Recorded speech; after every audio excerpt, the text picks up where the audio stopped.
Hello everyone, welcome to this YouTube channel. Friends, ఈ video అనేది మనకి నేను టీఎస్పీఎస్సీ డిఓకి సంబంధించి ఒక ప్రిపరేషన్ టిప్స్ గురించి ఒక వీడియో చేశాను కదా, దానికి కంటిన్యూషన్ వీడియో అనేది. ఆ వీడియో రెస్పాన్స్ చూసిన తర్వాత నాకు ఏమర్థమైందంటే, మీ అందరికీ కాన్సెప్ట్స్ వచ్చు. మీకు ఒక 100 క్వశ్చన్స్ ఉన్న ఒక ఎగ్జామ్లో ఒక 1 to 60, 70 క్వశ్చన్స్ మీరు అందరు ఈజీగా చేయగలుగుతున్నారు. కానీ ఒక 10-15 క్వశ్చన్స్ ఉంటాయి చూసారా, మనకి ఎగ్జామ్లో జాబ్ రావడానికి హెల్ప్ అయ్యే క్వశ్చన్స్, అక్కడ మాత్రం మీరు ఇబ్బంది పడుతున్నట్టు అర్థమైంది నాకు. సో మీకు ఆ క్యాలిక్యులేషన్ స్పీడ్ని ఇంప్రూవ్ చేసుకోవడానికి మన దగ్గర ఏమేమి ఉండాలి అంటే, ఇప్పుడు మన జనరల్గా అయితే ఒక యుద్ధాల్లో అస్త్రాలు అంటారు కదా, మీకు స్పీడ్ పెరగాలంటే ఏం చేయాలి? స్పీడ్ పెరగాలంటే మల్టిప్లికేషన్ రావాలి, డివిజన్ రావాలి, స్క్వేర్స్ రావాలి, క్యూబ్స్ రావాలి. ఇలా మనం పైన మాట్లాడితే స్పీడ్ పెరగదు. స్పీడ్ పెరగడానికి మనకు కొన్ని మెథడ్స్ ఉంటాయి. ఆ మెథడ్స్ ఏందో డిస్కస్ చేద్దాం. సో నేను మీకు ఒక బ్రీఫ్ ఇస్తాను, అసలు ఎన్ని మెథడ్స్ ఉంటాయి, ఏమేమి ఉంటాయి. ఇప్పుడు మీరు కనుక అబ్జర్వ్ చేస్తే, మనం ఈ సెషన్లో డిస్కస్ చేయబోయేది మీకు స్పీడ్ పెరగడానికి, మీ క్యాలిక్యులేషన్ స్పీడ్ పెరగాలంటే అసలు ఏం చేయాలి, అసలు మనం ఎన్ని రకాలైన మెథడ్స్ నేర్చుకుంటే మనకు స్పీడ్ పెరుగుతుంది, ఏ టాపిక్ ఏ మెథడ్లో వస్తుంది. సో ఇప్పుడు నేను మీకు చార్ట్ చూపిస్తాను చూడండి ఒకసారి. మీకు ఇక్కడ మీకు స్పీడ్ పెరగాలి అంటే మల్టిప్లికేషన్ రావాలి, డివిజన్ రావాలి, ఇవైతే అందరికీ తెలిసిందే. Okay, squares, square root, prime numbers, fraction comparison, percentage calculation, divisibility rules, unit digit, number of zeros, range based questions, ratio observation and normal observation కూడా ఉంటుందండి కొన్ని. అంటే నేను మీకు ఇన్ని పాయింట్స్ చెప్తున్నా కదా, ప్రతి పాయింట్ని బేస్ చేసుకొని మన ప్రీవియస్ క్వశ్చన్లో అడిగిన రెండు క్వశ్చన్లు తీసుకుంటాను, 1 or 2 క్వశ్చన్లు తీసుకుంటున్నాను. సో ఈ క్వశ్చన్స్ మీకు అబ్జర్వ్ చేసిన తర్వాత మీకు కొంచెం ఐడియా వస్తుంది. ఓకే, ప్రిపరేషన్లో మనం ఎక్కడ మిస్టేక్ చేస్తున్నాం అనేది మీకు ఐడియా వస్తుంది. సో ఇప్పుడు నేను ఏం చేస్తానంటే, ఇక్కడ నేను మీకు ఒక 12 క్వశ్చన్లు డిస్కస్ చేస్తున్నాను ఈ సెషన్లో.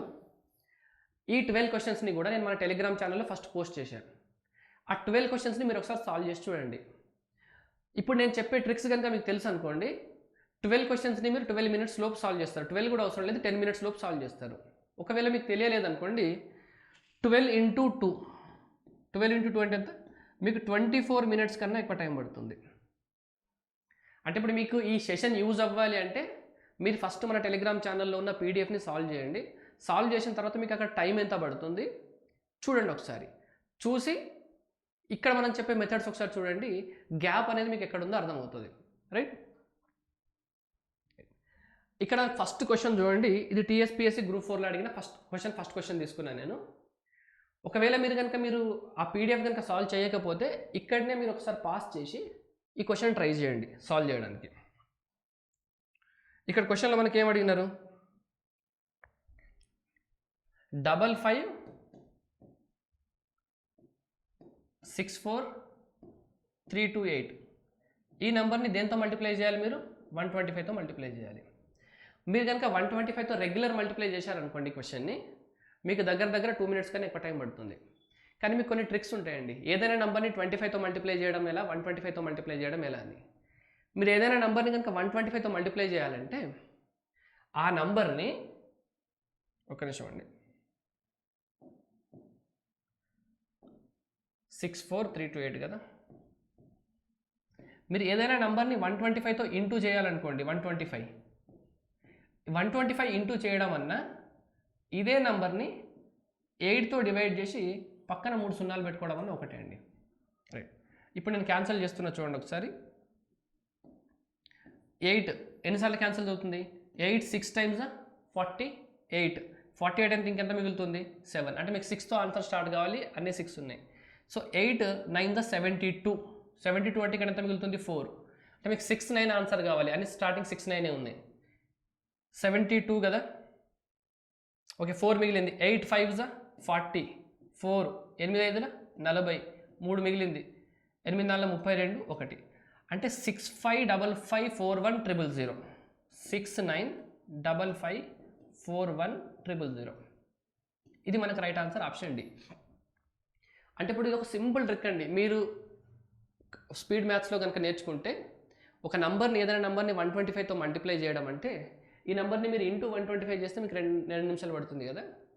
ఇంటూ 125 చేయడం అంటే అదే నెంబర్ని డివైడెడ్ బై 8 చేసి పక్కన మీరు 3 సున్నాలు పెట్టుకోవాలి, అంతే. ఇది ఎలా వచ్చిందనేది మనం నెక్స్ట్ సెషన్లో డిస్కస్ చేద్దాం. రైట్. ఈ సెషన్లో నేను మీకు ఒక ఐడియా ఇవ్వడానికి మాత్రమే ట్రై చేస్తున్నాను. ఇప్పుడు నేను చెప్పే క్వశ్చన్స్ అన్నిటికీ నేను మీకు సొల్యూషన్ చెప్పను, బట్ ఎగ్జామ్లో చేసే విధానం మాత్రం చెప్తాను. ఇప్పుడు నెక్స్ట్ క్వశ్చన్ చూద్దాం. నేను చెప్పే ప్రతి క్వశ్చన్కి మీరు సాల్వ్ చేయాలండి. మీరు సాల్వ్ చేసి ఎంత టైం పడుతుందో మీరు చూసుకుంటే ఈ మెథడ్స్కి ఆ మెథడ్స్కి మీరు ఒక్కసారి కంపేర్ చేసుకుంటే అసలు సాల్వ్ చేస్తున్నారా, చేయలేకపోతున్నారా, చేస్తే టైం ఎంత పడుతుంది, రైట్. ఇప్పుడు ఈ క్వశ్చన్ చూడండి. Find the square root of 1471369. Okay, square root దేనికి అనుకోవాలి? 1471369. ఇది మీకు ఎస్ఎస్సిలో అడిగిన క్వశ్చన్ అండి. ఈ క్వశ్చన్ మీకు ఎస్ఎస్సిలో అడిగినారు ప్రిలిమ్స్లో. 1471369కి స్క్వేర్ రూట్ ఫైండ్ అవుట్ చేయాలి. ఎంత టైం పడుతుంది చెప్పండి. మీరు ఏం చేస్తారంటే ఫస్ట్ ఇక్కడ 9 ఉంది కాబట్టి మీకు యూనిట్ డిజిట్ 3 రావాలని అర్థమవుతుంది, అంతేనా? 3 స్క్వేర్ అయితే కావాలి, లేదా 7 స్క్వేర్ కావాలి. 7 చూస్తే అన్నిటికీ మీకు 3 ఉంది. దాని తర్వాత ఏం చేస్తారు? రైట్. మీకు స్క్వేర్ యొక్క ప్రాపర్టీస్ నేర్చుకుంటున్నప్పుడు మీరు లాస్ట్ ఒక్క డిజిట్ మీదే మనం ఇప్పటివరకు కాన్సన్ట్రేట్ చేసినాం. మీరు ఎప్పటివరకు ఎవ్వరు కూడా లాస్ట్ 2 డిజిట్ మీద కాన్సన్ట్రేట్ చేయలేదు చాలామంది. మీకు స్క్వేర్ యొక్క లాస్ట్ 2 డిజిట్స్ ఎలా ఉంటాయి అనేది మనం క్లాస్లో నెక్స్ట్ సెషన్లో డిస్కస్ చేద్దాం. బట్ నేను ఈ క్వశ్చన్కి ఎక్స్ప్లెయిన్ చేస్తున్నాను చూడండి. ఇక్కడ లాస్ట్ 2 డిజిట్స్ ఏమున్నాయండి? నాకు 69 ఉంది. మీకు 69 ఎప్పుడు వస్తుంది? మీకు 1 to 25 స్క్వేర్స్ వచ్చా? 69 ఎప్పుడు వస్తుంది? మీకు 13 స్క్వేర్ ఉన్నప్పుడు మీకు 13 స్క్వేర్ ఉంది అనుకోండి, 169 కదా. మళ్ళీ ఇవే లాస్ట్ 2 డిజిట్స్ మీకు ఎప్పుడు వస్తాయి తెలుసా? మళ్ళీ ఇదే 13. ఎవ్రీ 50 మల్టిపుల్స్కి ముందు 13 తర్వాత 13. అంటే మీకు ఇంకా క్లియర్గా చెప్పాలంటే ఇప్పుడు 50కి 13 తక్కువ ఎంత? 37. 37 స్క్వేర్ వాల్యూలో కూడా మీకు లాస్ట్కి 69 వస్తుంది. ప్లస్ 13 ఎంత మనకి? 63. మీరు 63 స్క్వేర్ చేస్తే అక్కడ కూడా మీకు లాస్ట్ 2 డిజిట్స్ 69 వస్తాయి. 100. అర్థమైందా? 50 మల్టిపుల్స్ 100. 100కి -13 ఎంత? 87. ఓకే, ప్లస్ 13 ఎంత? 113. అర్థమైందా? ఈ లాస్ట్ 2 డిజిట్స్ అనేవి 50 మల్టిపుల్కి -13 ప్లస్ 13 దగ్గర సేమ్ ఉంటాయి కదా. మీకు అన్ని ఆప్షన్స్ ఎలా ఉన్నాయి చూడండి ఒకసారి. మీ ఆప్షన్స్ అన్నీ ఎలా ఉన్నాయి? 1200, 1200, 1200, 1200. అంటే 1200 కూడా మీకు 51 మల్టిపుల్ కదా. సో 1200కి -13 ప్లస్ 13, 1200కి -13 ప్లస్ 13 దగ్గర ఆ నెంబర్కి లాస్ట్ డిజిట్ 69 వస్తుంది. అంటే మీ ఆన్సర్ ఏం కావాలి? 1213. అంటే ఈ కాన్సెప్ట్ కనుక మీకు తెలిసి ఉందనుకోండి, ఒక స్క్వేర్ యొక్క లాస్ట్ 2 డిజిట్స్ యొక్క ప్రాపర్టీస్ కనుక మీకు తెలిసి ఉంటే ఇక్కడ క్వశ్చన్లో మీరు కనుక 69 చూడగానే మీకు అర్థమైపోవాలి. 69 అంటే ఏంది? 13 స్క్వేర్ యొక్క last 2 digits. Okay, 13 square = 169.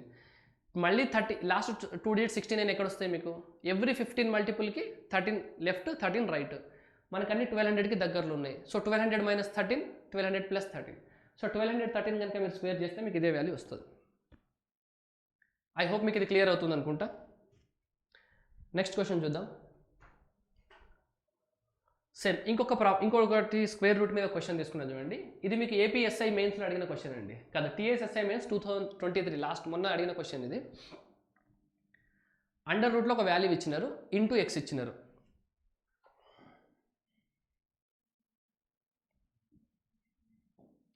Under root ఏం వాల్యూ ఉందండి మనకి ఇక్కడ? 814,968 ఇంటూ ఎక్స్. ఇప్పుడు ఎక్స్ వాల్యూని మీరు ఏం తీసుకుంటే వచ్చే ఆన్సర్ అనేది మీకు ఒక ఇంటీజర్ అవుతుంది. అంతే అడిగితే ఒక పాజిటివ్ ఇంటీజర్ కావాలి. ఎక్స్ వాల్యూ ఏం తీసుకుంటే మీకు వచ్చే ఆన్సర్ ఒక పాజిటివ్ ఇంటీజర్ కావాలి. ఎక్స్ వాల్యూ ఏదో ఒకటి అవుతే సంథింగ్ మీకు ఎక్స్ వాల్యూ ఏదో ఉందనుకోండి, సాల్వ్ చేసిన తర్వాత ఇక్కడ ఒక నెంబర్ వస్తుంది కదా. ఆ వచ్చిన నెంబర్ని మీరు ఇలా స్క్వేర్ లాగా రాసుకోగలిగితే ఈ రెండు క్యాన్సిల్ అవుతాయి. మీకు క్యాన్సిల్ అయిన తర్వాత మీకు ఒక నెంబర్ వస్తుంది.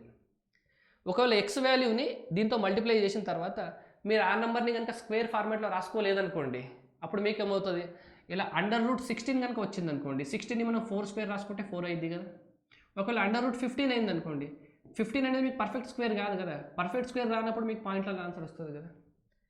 అంటే 814,968 ఇంటూ ఎక్స్ చేస్తే వచ్చే వాల్యూ అనేది మీకు ఒక పర్ఫెక్ట్ స్క్వేర్ కావాలి. సో అప్పుడు మీరు ఏం చేస్తారు? జనరల్గా 814,968ని ఫ్యాక్టరైజ్ చేస్తారు కొంతమంది. ఫ్యాక్టరైజ్ చేసి స్క్వేర్ లాగా కన్వర్ట్ చేసుకొని ఇంకా దేనికి ఒకదానికి స్క్వేర్ అవ్వదు, ఇంటూ అది చేయడానికి ట్రై చేస్తారు. బట్ ఇదంతా అవసరం లేదండి, ఇదంతా మనకు అవసరం లేదు. ఇది ఎరేజ్ అవుతుంది, నేను మళ్ళీ ఒకసారి రాస్తాను చూడండి. ఇక్కడ మనకేముంది 814968 ఇంటూ 8 కదా. ఓకే, ఇప్పుడు మీకు స్క్వేర్లో ఒక ప్రాపర్టీ ఉంటుంది. ఏ స్క్వేర్ నెంబర్ కూడా, అంటే ఏ పర్ఫెక్ట్ స్క్వేర్ నెంబర్ కూడా మీకు 2తో కానీ 3తో కానీ 5తో కానీ 8తో కానీ ఎండ్ అవ్వదు. ఏ పర్ఫెక్ట్ స్క్వేర్ అయినా తీసుకోండి మీరు భూమి మీద, దాని లాస్ట్ డిజిట్ 2, 3, 5, 8 100% రాదు. ఓకే, ఇప్పుడు నా ఆప్షన్ చూస్తా ఒకసారి చూడండి. 1 ఉందా? ఇప్పుడు నేను ఎక్స్ వాల్యూ కనుక 231 అనుకుంటే 1 ఇంటూ 8 నాకు ఏమవుతుంది? యూనిట్ డిజిట్ 8 అవుతుంది. అంటే మీకు రూట్లో లాస్ట్ డిజిట్ 8 వస్తుంది. 8 వచ్చిందంటే మీకు పర్ఫెక్ట్ స్క్వేర్ కానే కాదు, అంటే ఇది నా ఆన్సర్ కాదు. ఎలిమినేట్. 4 ఇంటూ 8 400 ఎంత? 32. మళ్ళీ అండర్ రూట్లో లాస్ట్ డిజిట్ ఏమొస్తుంది అంటే యూనిట్ డిజిట్ 2 వస్తుంది. మీకు పర్ఫెక్ట్ స్క్వేర్కి యూనిట్ డిజిట్ 2 ఉండదు, మన ఆన్సర్ కాదు. నెక్స్ట్ ఇదే ఆన్సర్ కాదంటే ఇది ఆన్సరే కాదు, ఎందుకంటే ఇక్కడ 4 ఉంది, ఇక్కడ 4 ఉంది. సో 2 ఎందుల 16 అంతేనా. 814968 ఇంటూ 462 కనుక మీరు చేస్తే 2 ఇంటూ 8 ఎంత? 16. మీకు ఏదైనా స్క్వేర్ నెంబర్ లాస్ట్లో 16 వస్తుందా? వస్తుంది. ఎప్పుడు వస్తుంది? 4 ఉన్నప్పుడు వస్తుంది లాస్ట్ డిజిట్, 6 ఉన్నప్పుడు కూడా మీకు లాస్ట్కి 6 వస్తుంది కదా. మన ఆన్సర్ ఇది రైట్ ఆన్సర్. అంటే ఈ క్వశ్చన్ చేయడానికి మీకు ఏం అర్థమైంది? ఇంతకుముందు క్వశ్చన్ అయినా ఈ క్వశ్చన్ అయినా స్క్వేర్లో లాస్ట్ డిజిట్ ఏముండదు, 2, 3, 5, 8 అనేది ఎప్పుడు రాదు, మిగతా నెంబర్స్ ఉంటాయి. స్క్వేర్లో లాస్ట్ 2 డిజిట్స్ ప్రాపర్టీస్ ఎలా ఉంటాయి? ఇంతకుముందు క్వశ్చన్కి యూజ్ అయింది. అంటే మీకు స్క్వేర్కి సంబంధించి మీరు ఒక హాఫ్ అన్ అవర్ క్లాస్ కనుక వింటే ఇటువంటి క్వశ్చన్స్ అన్ని సాల్వ్ అయిపోతాయి. అంటే మీకు ప్రీవియస్లో అడిగిన క్వశ్చన్స్ ఈ రెండే అంటే ఈ రెండే కాదండి, మీకు సీజీఎల్లో ఇంకా చాలా క్వశ్చన్స్ ఉన్నాయి, మనకి తెలంగాణ ఏపీలో అడిగిన దాంట్లో కూడా ఇంకా చాలా క్వశ్చన్స్ ఉన్నాయి. మనం ఇటువంటి మోడల్స్ అన్నీ ఒకటే రోజు ఒక సెషన్లో కవర్ చేద్దాం. అంటే ఒక్కసారి కవర్ చేస్తే మీకు అన్ని కవర్ అయిపోయినట్టే, రైట్. నెక్స్ట్ క్వశ్చన్ చూడండి, క్వశ్చన్ నెంబర్ 4. నేను చెప్పే ప్రతి క్వశ్చన్ని మీరు చేయాలండి. మీరు చేస్తే కానీ మీకు అర్థం కాదంటే మనం ఇప్పటివరకు ఏం చేస్తున్నాం, ఏం చేయాలని మీకు చేస్తే కానీ మీకు అర్థం కాదు. ఇప్పుడు ఈ క్వశ్చన్ సాల్వ్ చేయండి ఒకసారి మీరు. ఇది మొన్న మీకు డిఏఓ క్యాన్సర్ అయిన క్వశ్చన్ పేపర్లో వచ్చింది. ఇటువంటి క్వశ్చన్స్ అసలు మీరు ఇప్పటివరకు మీ కాంపిటేటివ్ ఎగ్జామ్లో చాలా చూసుంటారు, అంతేనా? ఒకసారి ఈ క్వశ్చన్ మీరు సాల్వ్ చేయండి. ఇప్పుడు నేను చెప్తున్నా చూడండి. మీకు కనుక్కోమన్నది ఏముంది? ఎక్స్ ప్లస్ వై వాల్యూ కదా. మీకు కనుక్కోమన్నది ఎక్స్ ప్లస్ వై వాల్యూ ఉంది. మీ ఆప్షన్స్ ఎలా ఉన్నాయి? చాలా 10, 11, 12, 13 ఎలా ఉన్నాయా? అంటే మీకు ఎక్స్ ప్లస్ వై వాల్యూ ఎలా ఉండాలండి? అంటే ఒక వాల్యూ 5 అయింది అనుకోండి, ఇంకో వాల్యూ 6 అవ్వాలి, లేకపోతే 4 అయింది అనుకోండి, 8 ఇలాగే కదా. మీ అన్ని 10కి దగ్గరలో ఉన్నాయి అనుకోండి. ఒక్కసారి ఇక్కడ అబ్జర్వ్ చేయండి. 10 తర్వాత వచ్చే మీకు నెక్స్ట్ స్క్వేర్ నెంబర్ ఏముంటుంది? అంటే 10 తర్వాత వచ్చే నెక్స్ట్ స్క్వేర్ నెంబర్ ఎంత? 16 ఉంటుంది లేదా 25 ఉంటుంది. అంటే ఫర్ ఎగ్జాంపుల్ నాకు అండర్ రూట్ మొత్తం ఇక్కడ 16 వచ్చింది అనుకోండి, నాకు ఎక్స్ వాల్యూ ఏమవుతుంది? 4 అవుతుంది. 10 ఈ వాల్యూ అంతా నాకు కనుక 6 అయిపోయింది అనుకోండి, 10 + 6 ఏమవుతుంది? 16, x = 4. నాకు 40 తర్వాత వచ్చే నెక్స్ట్ ఇమీడియట్ స్క్వేర్ ఎంత ఉంటుంది? 49 కదా. అంటే ఇప్పుడు ఈ వాల్యూ మొత్తం కనుక నాకు 9 అయిపోయింది అనుకోండి, 40 + 9 49, అండర్ రూట్ 49 అంటే y వాల్యూ ఎంత? నాకు 7. ఇప్పుడు నాకు x + y = ఎంత? 11. మీది ప్రీవియస్ క్వశ్చన్లో ఎన్నైనా తీసుకొని చూడండి, ఇది మీకు వర్కౌట్ అవుతుంది. ఏం లేదు, 10 తర్వాత వచ్చే నెక్స్ట్ స్క్వేర్ ఏముంటుంది? 16 ఉంటుంది. అంటే డెఫినెట్లీ ఈ వాల్యూ మీకు మొత్తం చేస్తే 6 వస్తుంది. 6 రాకుండా మీరు 7 రావచ్చు కదా అని అన్నారు అనుకోండి. 7 రావాలంటే ఇప్పుడు ఫర్ ఎగ్జాంపుల్ నాకు ఇక్కడ x = నాకు 4 వచ్చిందా? నాకు ఇప్పుడు x = 5 కావాలంటే ఏం చేయాలి చెప్పండి? x = 5 కావాలంటే ఈ మొత్తం వాల్యూ నాకు 25 కావాలి, అంతేనా? 25 కావాలంటే ఇక్కడ 10 ఉంది, ఇక్కడ వాల్యూ ఎంత కావాలి నాకు? 10 ఉందంటే ఇక్కడ ఇంకా 15 కావాలి, అంతేనా? ఇది 15 కావాలంటే అండర్ రూట్ ఉన్న వాల్యూ 225 కావాలి. చూడండి 25కి మళ్ళీ ఇక్కడ 200 రావాలి, అర్థమవుందా? సో మీకు అలా ఎప్పుడు జరగదు. మీకు కొన్ని ప్రీవియస్ క్వశ్చన్స్ మీరు అబ్జర్వ్ చేసి చూడండి. 10 తర్వాత ఇమ్మీడియట్గా వచ్చే స్క్వేర్ వాల్యూ ఏది ఉంటుందో దీని వాల్యూ దానికి మ్యాచ్ అయిపోతుంటుంది ఎప్పుడు కూడా. అంటే 10 తర్వాత వచ్చే ఇమ్మీడియట్ స్క్వేర్ వాల్యూ ఎంత? 16 కదా. ఈ అన్నింటిని సాల్వ్ చేస్తే మీకు 6 వస్తుంది. 10 + 6 16, x వాల్యూ మీకు 4 అయిపోతుంది. క్లియర్? ఒకవేళ ఇదే క్వశ్చన్ని కనుక మీరు సరే చేద్దాం అనుకున్నారనుకోండి, చేయడానికి ఇదేం పెద్ద కష్టమైన క్వశ్చన్ కాదండి. ఇప్పుడు ఈ వాల్యూ ఎంత? 21. 21కి దీనికి యాడ్ చేస్తే ఎంత అవుతుంది? 289 అవుతుంది. అంటే ఇదంతా 17 వస్తుంది. మళ్ళీ 17 దీనికి యాడ్ చేస్తే ఎంత? 83, అంటే 100 అవుతుంది. 100 అంటే 10 వస్తుంది. 71 + 10 ఎంత? 81. 81 అంటే ఎంత? 9. 40 + 9 ఎంత? 49. అంటే ఇప్పుడు ఎంత లేదన్నా కూడా మీరు 1.5 మినిట్ కన్నా 1 మినిట్ కన్నా ఎక్కువైతే తీసుకుంటారు కదా. సో ఇలాంటి మోడల్స్ మీరు ఒక 7-8 క్వశ్చన్లు ప్రాక్టీస్ చేయండి. ప్రీవియస్లో మీకు ఎక్కడ దొరికితే అక్కడ మీకు అర్థమైపోతుంది. సో 10 తర్వాత ఇమ్మీడియట్గా square number 16. So X value నాకు 4 అవుతుంది. 40 తర్వాత ఇమ్మీడియట్ స్క్వేర్ నెంబర్ నాకు 49. వై వాల్యూ నాకు 7 అయిపోతుంది. రెండింటిని యాడ్ చేస్తే ఎంత, ఇది నా ఆన్సర్ అయిపోతుంది. క్లియర్ కదా. మీకు ఇంకా టైం ఉందనుకోండి ఎగ్జామ్లో లాస్ట్లో మొత్తం చేయండి, వద్దని లేదు. బట్ ముందు మాత్రం మనకు ఆన్లైన్ ఎగ్జామ్లో మీకు మార్క్ ఫర్ రివ్యూ అనే ఒక ఆప్షన్ ఉంటుంది. ఫస్ట్ ఈ క్వశ్చన్కి ఆన్సర్ మార్క్ చేసి వెళ్ళిపోండి. లాస్ట్కి ఒక 5-6 మినిట్స్ టైం మిగిలింది, మీకు ఇంకా టైం ఉందనుకోండి, మార్క్ ఫర్ రివ్యూ పెట్టిన క్వశ్చన్స్ని చేసుకోండి. రైట్. ఇప్పుడు నెక్స్ట్ క్వశ్చన్ చూద్దాం ఒకసారి. ఈ క్వశ్చన్ మీకు ఏపీఎస్ఐ మెయిన్స్ 2018లో అడిగిన క్వశ్చన్ అండి. క్వశ్చన్ చూస్తే మీకు చాలా డిఫికల్ట్గా అనిపించవచ్చు, బట్ ఒకసారి మీరు క్వశ్చన్ చదివి ఒకసారి సాల్వ్ చేయడానికి ట్రై చేయండి ఒకసారి. ఈ క్వశ్చన్లో మీకు క్వశ్చన్ సాల్వ్ చేయమని అడగలేదు అతను, కొంచెం అబ్జర్వ్ చేయమన్నారు అంతే. క్వశ్చన్ని మీకు అబ్జర్వ్ చేయమన్నారు. ఎక్స్ వాల్యూ ఎలా ఉంది చెప్పండి నాకు ఒకసారి. ఎక్స్ వాల్యూ ఎంతో కొంత ఉంది, 1 ఉంది, ఇది 1/4 1/8 సంథింగ్. అంటే ఎక్స్ వాల్యూ 1 ప్లస్ సంథింగ్, ఇక్కడ ఎంతో కొంత వస్తుంది. 1/4 అంటే 0.25, 1/8 అంటే 0.125 ఇట్లా కదా. ఎక్స్ వాల్యూ ఎంతో కొంత ఉంది, కానీ ఎక్స్ వాల్యూ గ్రేటర్ దెన్ 1 ఉంది, అంతే కదా. ఎక్స్ వాల్యూ ఎంతో కొంత ఉంది. ఇది అబ్జర్వ్ చేయండి. y equal to X plus something, అంతే కదా. ఎక్స్ ప్లస్ సంథింగ్ అంటే y వాల్యూ ఖచ్చితంగా ఎక్స్ కన్నా ఎక్కువ కదా. y వాల్యూ అనేది ఖచ్చితంగా greater than X. y value X plus something ఉంది, ఇక్కడ 1/2 ఉంది. ఇవన్నీ పాజిటివ్ నెంబర్సే, ఎంతో కొంత వస్తుంది మీకు. డెసిమల్లో 0.0001 వచ్చినా కూడా y equal to X plus something అంటే y వాల్యూ ఎక్స్ కన్నా పెద్ద ఉందని అర్థమైంది కదా. ఒక్కసారి మీరు ఆప్షన్ చూడండి, ఫస్ట్ ఆప్షన్ చూడండి, ఎక్స్ ఈక్వల్ టు వై. ఇది మీ ఆన్సర్ కానే కాదు, ఎందుకంటే ఇది చూసినప్పుడు మీకు అర్థమైపోవాలి. y value X plus something ఉందంటే y వాల్యూ ఖచ్చితంగా ఎక్స్ కన్నా పెద్దగా ఉండాలి, మీ ఆన్సరే కాదు. రైట్. ఇక్కడ నుండి మీకు ఏం అర్థమైంది, ఎక్స్ గ్రేటర్ దెన్ 1 అని అర్థమైందా. ఎక్స్ గ్రేటర్ దెన్ 1 అన్నప్పుడు y వాల్యూ ఎక్స్ కన్నా పెద్దది ఉన్నప్పుడు y వాల్యూ ఖచ్చితంగా 1 కన్నా ఎక్కువ కావాలి కదా. ఎక్స్ వాల్యూ 1 కన్నా పెద్దది అంటే y వాల్యూ 1 కన్నా పెద్దది కావాలి కదా. ఆప్షన్ 4 చూడండి, ఇది మీ ఆన్సర్ కాదు. ఎక్స్ ప్లస్ 1 ఈ రెండింటిని యాడ్ చేస్తే మీకు గ్రేటర్ దెన్ 2 వస్తుంది, ఇక్కడ మీకు లెస్ దెన్ 1 ఉంది, మీ ఆన్సర్ కాదు. ఇక్కడ ఎక్స్ ఈక్వల్ వై స్క్వేర్ ఉంది. చూడండి, వై వాల్యూవే పెద్దది, మీరు మళ్ళీ వైని స్క్వేర్ చేస్తే అది ఎక్స్కి ఈక్వల్ అవుతుందంట. ఎలా అవుతుంది? ఈ రెండిట్లో మీకు వైయే పెద్దది, వైని స్క్వేర్ చేస్తే వై ఇంకా పెద్దగా అయిపోయింది, ఎక్స్కి సమానం ఎలా అవుతుంది? కానీ కాదు.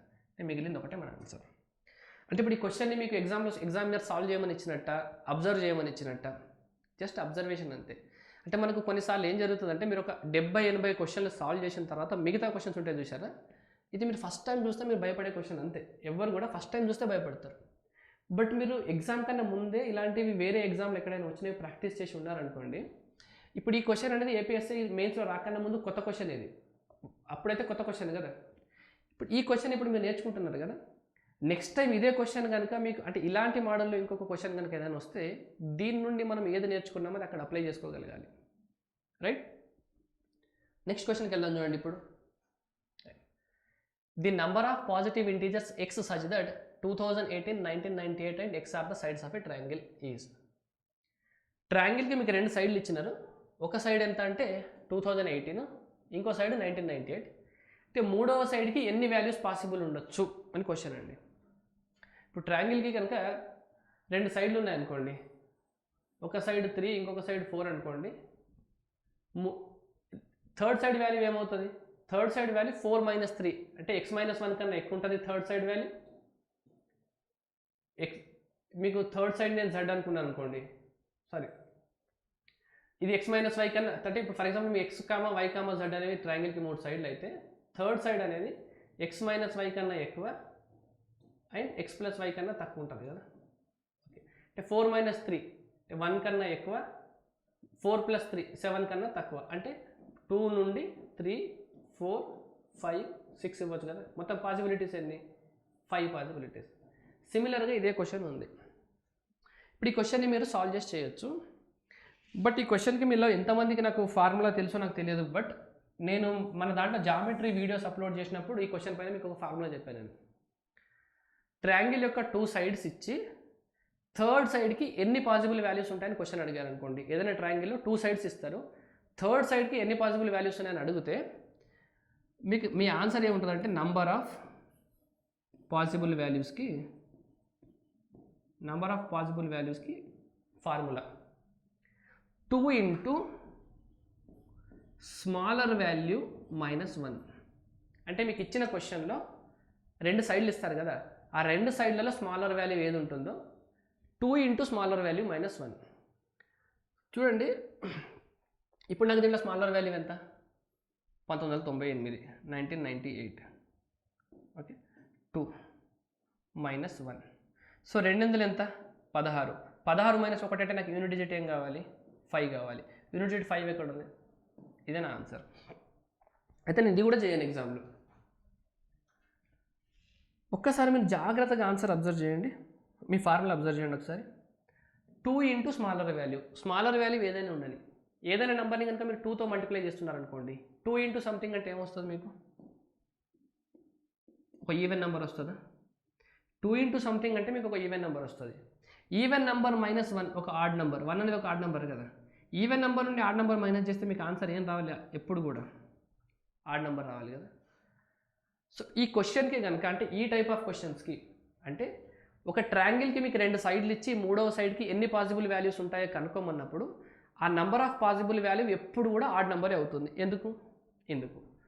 ఈ క్వశ్చన్ మీకు కనుక ముందు ప్రాక్టీస్ చేసి ఈ మెథడ్ తెలిసి ఉంటే మీరు ఏం చేస్తారు? క్వశ్చన్ చూడగానే ఫస్ట్ ఈవెన్ నెంబర్స్ ఉన్నాయని తీసేస్తారు. ఇది నా ఆన్సర్ కాదు, ఇది నా ఆన్సర్ కాదు, 2 వెళ్ళిపోయినాయి, అంతే కదా. మీకు మిగిలింది ఎంత? 2 odd numbers. 2 into smaller value -1 answer వచ్చేస్తుంది. ఒకవేళ ఇది కూడా ఈవెన్ నెంబర్ అయింది అనుకోండి, అసలు ఇంకేం చేయం. అర్థమవుతుందా? ఇది కూడా కనుక మీకు ఈవెన్ నెంబర్ అయ్యి ఉంటే, చెప్పలేము, కొన్నిసార్లు ఈవెన్ నెంబర్ ఇస్తారు కూడా, ఇది కూడా ఈవెన్ నెంబర్ అయ్యి ఉంటే మనం ఇంకేం చేయలేం, డైరెక్ట్గా ఒక ఆప్షన్ మార్క్ చేస్తాం. అంటే ఈ క్వశ్చన్ కనుక మీకు వచ్చింది అనుకోండి ఎగ్జామ్లో, 5 సెకండ్స్ అంటే 5 సెకండ్స్లో మార్క్ చేసి ముందుకు వెళ్ళిపోవచ్చు. రైట్, నెక్స్ట్ ఒక క్వశ్చన్ చూద్దాం. ఈ క్వశ్చన్ చదవండి ఒకసారి. ఈ క్వశ్చన్స్ కూడా answer is always odd number అండి, 233. నేను ఇంకా క్వశ్చన్ కూడా చదవట్లేదు, ఈ క్వశ్చన్ మీరు చదవండి, మీ క్వశ్చన్ ఏం అర్థమైందో చూడండి ఒకసారి. మీరు పైప్స్ అండ్ సిస్టమ్ అనే కాన్సెప్ట్ చదివినప్పుడు, అంటే మీరు టైమ్ అండ్ వరకు చదివినప్పుడు మీకు ఒక క్వశ్చన్ ఉంటుందండి. ఎలా ఉంటుందంటే, ఒక మంకీ, ఇది ఒక పోల్ ఉందనుకోండి, ఫస్ట్ మినిట్లో ఎంతో కొంత పైకి ఇలా వెళ్తుంది, నెక్స్ట్ మినిట్లో కిందికి జారిపోతుంది. అంటే ఎంత వెళ్ళిందో అంత కాకుండా కొంచెం కిందికి జారుతుంది. అంటే ఇంత పైకి వెళ్ళింది అనుకోండి, కొంచెం కిందికి జారుతుంది. అంటే ఫస్ట్ మినిట్ అయిన తర్వాత, అంటే 2 మినిట్స్ అయిన తర్వాత ఇక్కడికి వచ్చేస్తుంది. అంటే 1 మినిట్లో మంకీ ఇక్కడ నుండి ఇక్కడికి వెళ్ళింది, సెకండ్ మినిట్లో జారిపోతుంది, అంటే ఇక్కడికి వచ్చేస్తుంది. 2 మినిట్స్ అయిన తర్వాత ఇక్కడ ఉంటుంది కదా. మళ్ళీ థర్డ్ మినిట్లో ఇంత పైకి వెళ్తుంది, ఫోర్త్ మినిట్లో కొంచెం కిందికి వచ్చేస్తుంది, అంటే 4 మినిట్స్ తర్వాత ఇక్కడ ఉంటుంది కదా. ఇప్పుడు నేను మీ క్వశ్చన్ ఎక్స్ప్లెయిన్ చేస్తాను, జాగ్రత్త వినండి. మీకు ఏదో ఒక వర్క్ ఫస్ట్ మినిట్లో జరుగుతుంది, జరిగిన వరకు నెక్స్ట్ మినిట్లో అది ఎరేజ్ అయిపోతుంది లేదా డిస్ట్రాయ్ అయిపోతుంది అనుకోండి. ఫస్ట్ మినిట్లో వర్క్ జరుగుతుంది, నెక్స్ట్ మినిట్లో జరిగిన వర్క్ అంటే కొంచెం అయిపోతుంది, అంటే తగ్గిపోతుంది. ఇలాంటి కాన్సెప్ట్స్ ఉన్న క్వశ్చన్కి ఆన్సర్ ఎప్పుడు కూడా ఆడ్ నెంబరే అవుతుంది. అది ఎందుకనేది నేను మీకు స్పెషల్గా దీని తర్వాత క్లాస్ తీసుకుంటా, ఇలాంటి ఈ ప్రాబ్లమ్స్ మీదనే. మీకు ఎవరైనా రాకేష్ యాదవ్ క్లాస్ నోట్స్ కనుక ప్రాక్టీస్ చేస్తుంటే దాంట్లో మీకు ఇలాంటి 2-3 క్వశ్చన్లు కనబడతాయి. సీజల్ ప్రిపేర్ అయ్యేవాడు చూడండి ఒకసారి, నేను చెప్పిన ఎగ్జాంపుల్ కూడా అదే, దాంట్లోనే మీకు ఇది. ఇక్కడ కూడా చూడండి, ఇద్దరు పెయింటింగ్ వేస్తుంటారు. ఏబి అనే ఇద్దరు పిల్లలు ఒక ఆట ఆడుతున్నారు. ఒక పటాన్ని ఏ 30 నిమిషాల్లో, అదే పటాన్ని బి 40 నిమిషాల్లో చెరిపివేయగలడు. అంటే ఒకడు గీస్తుంటే ఇంకోటి ఏం చేస్తున్నాడు? చెరిపేస్తున్నాడు. అంటే ఒక పని జరుగుతుంది 1 నిమిషంలో, నెక్స్ట్ మినిట్లో మీరు నెక్స్ట్ క్వశ్చన్ చూడండి. ఏ పటం గీయడం మొదలుపెట్టిన తర్వాత ప్రతి నిమిషానికి ఆ డ్రాయింగ్ పేపరును వారిద్దరి మధ్య ఏకాంతరంగా, అంటే ఒకరి తర్వాత మరొకరికి చేరవేస్తుంటే మొదటిసారి ఒక పటాన్ని పూర్తి చేయడానికి పట్టే సమయం ఎంత? అంటే ఫస్ట్ ఏ తీసుకొని 1 మినిట్ పెయింట్ చేస్తాడు, బి అనే పర్సన్ ఎంతవరకు పెయింట్ అయిందో దాంట్లో కొంచెం ఎరేజ్ చేస్తాడు, మళ్ళీ థర్డ్ మినిట్ ఏ పెయింట్ చేస్తాడు, సి ఎరేజ్ చేస్తాడు. సో లాస్ట్కి ఎప్పటికొకసారి పెయింటింగ్ కంప్లీట్ అవ్వాలి. పెయింటింగ్ కంప్లీట్ అవ్వాలంటే ఏం జరగాలి? ఏ ఎంత పెయింటింగ్ చేస్తాడో అంతకన్నా కొంచెం తక్కువ బి ఎరేజ్ చేయాలి. ఏ కన్నా బీని ఎక్కువ ఎరేజ్ చేసినాడు అనుకోండి, ఇంకా నెక్స్ట్ మినిట్లో పెయింటింగ్ చేయడానికి ఉండదు కదా. అంటే ఏ ఎఫిషియన్సీ ఎక్కువ ఉండాలి క్వశ్చన్లలో, అర్థమవుతుంది కదా. సో మీకు ఇలాంటి కాన్సెప్ట్స్ ఎక్కడ వస్తే అబ్జర్వ్ చేయండి ఒకసారి. ఫస్ట్ మినిట్లో వర్క్ జరిగి నెక్స్ట్ మినిట్లో జరిగిన వర్క్లో కొంత వర్క్ ఎరేజ్ అయిపోతే, అంటే తగ్గిపోతే ఆ పని మొత్తం చేయడానికి ఎంత టైం పడుతుంది అని క్వశ్చన్ అడిగితే మీ ఆన్సర్ ఆల్వేస్ ఆడ్ నెంబర్ కావాలి. మనకు ఒక్కటే ఆప్షన్ ఉంది 233. ఇది మీకు ఏపీ మెయిన్స్ పేపర్లో నాకు తెలిసి ఇది ఫస్ట్ క్వశ్చన్ అనుకుంటా. ఇది అంటే మీకు సెట్స్ వైజ్గా వస్తే ఏదో ఒక సెట్లో ఇది ఫస్ట్ క్వశ్చన్ ఇది. అంటే ఇక మెథడ్ కనుక మీకు తెలిసి ఉంటే 1 మినిట్లో పెట్టేసి ముందుకెళ్ళి మీకు కాన్ఫిడెన్స్ కూడా వచ్చేది. ఇలా ఎందుకు జరుగుతుంది అనేది మనకు 5-6 క్వశ్చన్లు తీసుకొని అర్థం చేసుకుంటే ఈజీగా అర్థమవుతుంది. రైట్. ఇప్పుడు నెక్స్ట్ క్వశ్చన్ చూడండి ఒకసారి. 2145 ratio x then the value of y so that just మీకు రేషియో ప్రపోర్షన్ క్వశ్చన్ ఇచ్చారండి. A comma b comma c comma డీలు ప్రపోర్షన్లో ఉంటే ఏబిసిడీలు అనుపాతంలో ఉంటే మనం ఏం చేస్తాం? ఏ బి సి డి 4 నంబర్ల ప్రపోర్షన్లో ఉంటే మీకు ఏడి ఈక్వల్ టు ఏమవుతుంది? బీసీ అవుతుంది కదా. సేమ్ అదే కాన్సెప్ట్ తోటి మీకు ఒక చిన్న క్వశ్చన్ ఇచ్చినారు. ఒక్కసారి మీరు సాల్వ్ చేయండి. సాల్వ్ చేసిన తర్వాత నేను చెప్తా చూడండి.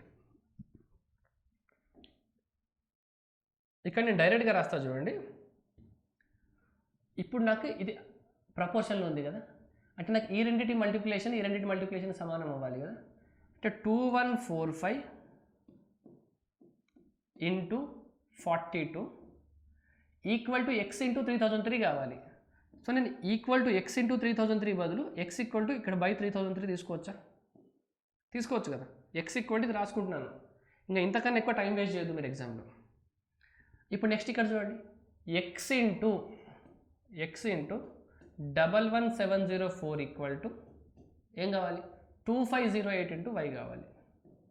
2508 ఇంటూ వై ఇంటూ కదా.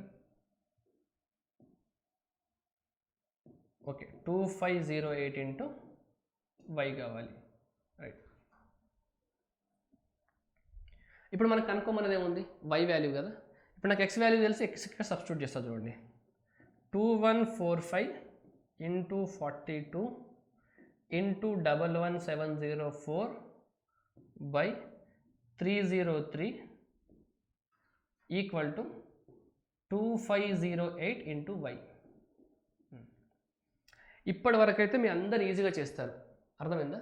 ఈ రెండు ప్రపోర్షన్లు ఉన్నాయి, ఈ రెండు ప్రపోర్షన్లు ఉంటాయి అంటే మీకు ఫస్ట్ నుండి ఎక్స్ వాల్యూ వస్తుంది, నెక్స్ట్ నుండి వై వాల్యూ కావాలంటే ఇప్పుడు మీరు ఈ ఈక్వేషన్ని సాల్వ్ చేస్తే, ఇప్పుడు మీరు దీన్ని మొత్తాన్ని సాల్వ్ చేస్తే మీకు వై వాల్యూ వచ్చేస్తుంది. బట్ ఇది సాల్వ్ చేయడానికి ఎంత టైం పడుతుంది ఒకసారి చూడండి. మీరు ఒకసారి సాల్వ్ చేసి చూడండి. 30-40 సెకండ్స్ టైం పడుతుంది కదా. నేను మీకు నంబర్ ఆఫ్ జీరోస్ అని ఇంతకుముందు చెప్పినప్పుడు మీకు నంబర్ ఆఫ్ జీరోస్ అన్నాను. ఇక్కడ మీకు నేర్చుకుంటున్నప్పుడు ఈ కాన్సెప్ట్లో నంబర్ ఆఫ్ జీరోస్ కాన్సెప్ట్ అన్నా కదా, అది ఎలా యూజ్ అవుతుందో ఒకసారి చూడండి ఇక్కడ. రైట్. ఈ సాల్వ్ చేస్తున్నప్పుడే నాకు నాకు అర్థమైంది ఏంటంటే, నాకు ఇదొక 5 మల్టిపుల్ చూడండి. ఇదొక 5 మల్టిపుల్ కదా. 2145 అంటే 5 మల్టిపుల్. మీకు 25 మల్టిపుల్ అంటే లాస్ట్లో 25, 50, 75, 00 రావాలండి. 5 మల్టిపుల్ అంటే లాస్ట్లో 5 వస్తుంది. 25 మల్టిపుల్ అంటే లాస్ట్లో 25, 50, 75, 100 వస్తుంది. ఇదొక 5 మల్టిపుల్ కదా. దీంట్లో ఉన్న ఒక 5 నాకు ఇదొక ఈవెన్ నెంబర్, ఇదొక ఈవెన్ నెంబర్ కదా. దీంట్లో 2 ఉంది, దీంట్లో కూడా 2s చాలా ఉన్నాయి. ఒక 5 ఒక 2తో మల్టిప్లై అయ్యి ఈ మొత్తాన్ని కనుక మీరు మల్టిప్లై చేస్తే లాస్ట్కి నాకు ఒక 0 వస్తుందండి. ఒకటి కన్నా ఎక్కువ 0 రానే రాదు. ఎందుకంటే మీకు 10 ఒక్క 0 రావాలి అంటే 10 ఈక్వల్ ఎంత మీకు 5 ఇంటూ 2 కదా. ఒక్క 5 ఒక్క 2 మల్టిప్లై అయితే మీకు ఒక 10 వస్తుంది. సో నాకు ఇక్కడ 5 ఉంది, 2s నాకు ఎన్ని కావాలో అన్నీ ఉన్నాయి. 5 ఇంటూ 2 చేస్తే నాకు ఒక 0 వస్తుంది. నంబర్ సిస్టంలో మీకు నంబర్ ఆఫ్ జీరోస్ అనే కాన్సెప్ట్ ఉంటుంది. దాన్ని మీరు సింప్లిఫికేషన్లో కూడా వాడవచ్చు. ఇక్కడ నాకు ఒక 0 వచ్చిందా, ఇక్కడ ఒక 0 వచ్చిందంటే ఇప్పుడు నేను దీన్నే ఈ ఇక్కడ వై ఉందా, వై అనేది మీకు ఎక్కడ ఉంది? మీకు ఆన్సర్లో ఉంది. నేను దీన్ని ఇప్పుడు ఇలా రాసుకోవచ్చా? ఇంటూ ఈ 3003 ఇటు తీసుకొచ్చాను అనుకోండి. అంటే ఈ డినామినేటర్ వాల్యూ కనుక, సారీ అండి ఏదో డిస్టర్బెన్స్ ఉంది కొంచెం. 2145 ఇంటూ 42 ఇంటూ 11704 ఇంతే కదా. ఓకే, ఇక్కడున్న 3003ని నేను తీసుకొచ్చాను. ఇప్పుడు right side value left side value మీకు ఈక్వల్ కావాలి, అంతే కదా. ఇటు సైడ్ వాల్యూ ఇటు సైడ్ వాల్యూ ఈక్వల్ కావాలి. మీకు ఇటు సైడ్ ఒక 0 వచ్చిందంటే ఇక్కడ 0 లేదు, ఇక్కడ 0 లేదు, అంటే మీకు వై వాల్యూలో ఖచ్చితంగా ఒక 0 ఉండాలి. వై వాల్యూలో 100% ఒక 0 ఉండాలి. ఒక్కసారి మీ ఆప్షన్ చూడండి. ఒక్కటే 0 ఉంది, ఇది ఒకటే ఆన్సర్ మీకు 16.